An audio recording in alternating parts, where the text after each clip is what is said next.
Out front with me now, Robert Litt. He's a former Principal Associate Deputy Attorney General and the former General Counsel for the National Intelligence Director. Also, Stephanie Grisham, former press secretary for then-President Trump, and CNN's chief political analyst, Gloria Borger.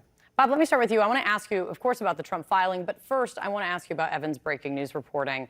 What does this subpoena mean now that that it has been sent to the National Archives? How serious does this? How serious the investigation is into January 6th and the former president now? Do you think? Well, it's always hard to tell without actually seeing the subpoena and what it's requesting. But they're not going to be looking at the National Archives for emails between members of the Proud Boys. It surely suggests that there's a continuing focus on the White House and the administration and what they did in the lead up to January 6th and the follow on after January 6th. I do think you made an important point that I want to emphasize, which is this has nothing to do with the search at Mar-a-Lago.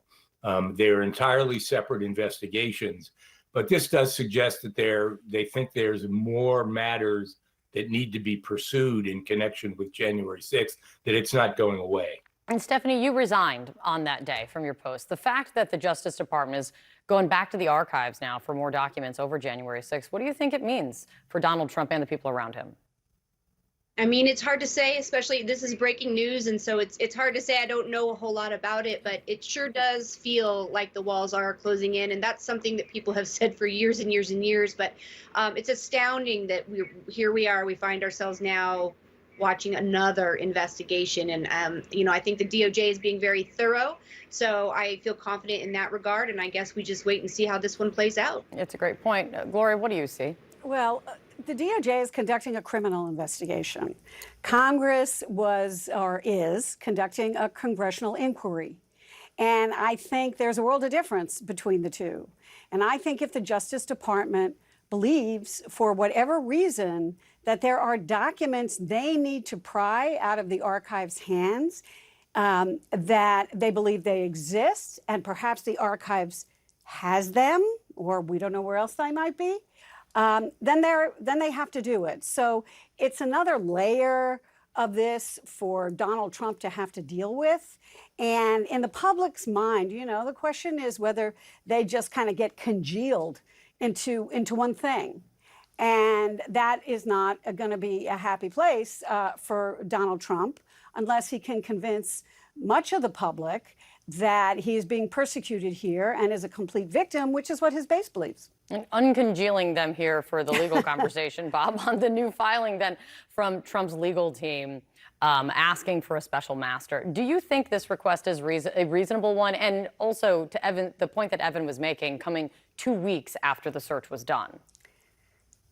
Well, I think that last point certainly has to do with the effectiveness of the motion at this point, because the government's had if the purpose of the motion is to stop the government from looking through the documents, and they've had the documents for 2 weeks, it may not be very effective. Having said that, there are a lot of cases where judges find it appropriate to appoint special masters, and this may be one of them, given the vitriol that Trump and his allies have directed at the FBI and the Department of Justice. They might be well advised to agree to having an independent outsider be the person to make these decisions. I would say that if that happens, the department might well request that this be put on an accelerated time frame, that a special master be appointed and directed to have this resolved within some defined period of time so that it doesn't bring the whole investigation to a stop. And Stephanie, this really is the first time that we're seeing any official move by Trump's legal team in 2 weeks after the search. Does this look like a coherent strategy to you? Yeah. Last week on this show, actually, I said be looking out for a spectacle to further distract people. And that is what, in my opinion, this is. He could have done this much earlier. He chose not to. This is going to be nothing more than a talking point for his folks and more fundraising for him. There is no legal strategy. I think they're on a fact-finding mission right now. I think they're trying to stall maybe a little bit with this as they try to figure out what exactly the DOJ has and who exactly the DOJ is speaking to. And Gloria, as you heard me mention earlier, in this filing, we are seeing for the first time, according to Trump's team, kind of the fuller message that they say Trump sent to the Attorney General after all of this, saying that, you know, the mood is angry, the heat is building up, the pressure is building. Whatever I can do to take the heat down, just let us know.